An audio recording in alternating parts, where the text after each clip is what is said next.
ఎందుకంటే మనకు మన దేవుళ్ళ గురించి తెలియదు, ఏదో బతికేస్తుంటాం. ఎవడు ఇతరులు వచ్చి మన దేవుళ్ళని నిందిస్తూ ఉంటారు. మీరు మీ పిల్లల్ని స్కూల్కి పంపితే ఇతరులు వచ్చి వాళ్ళు బ్రెయిన్ వాష్ చేసి మన దేవుళ్ళని నిందిస్తే వాడు ఫైన్ మార్నింగ్ వచ్చి మతం మారి వస్తాడు. ఇది దౌర్భాగ్యం.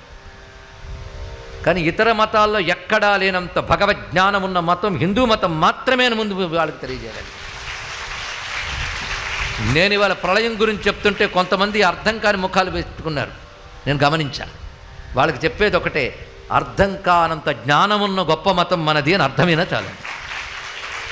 ఒక సైన్స్ అంత ఈజీగా అర్థమవుతుందా? 10 క్లాసులు అటెండ్ అయితే కానీ ఒక సైన్స్ పాఠం అర్థం కాదు. 10 ప్రవచనాలు మఠం వేసుకుని వింటే కానీ ఆధ్యాత్మిక జ్ఞానం అర్థం కాదు. అంత లోతైనదండి ఇక్కడ. అందుకే శివుడంటే నాశనకారకుడు అనుకోవద్దు. మరి మృత్యుంజయుడు ఎలా అయ్యాడే నాశనకారకుడు అయితే? అన్నీ నశించినా తాను నశించడు. అది ఈశ్వరుడు అంటే ఇక్కడ. అన్నీ తనలో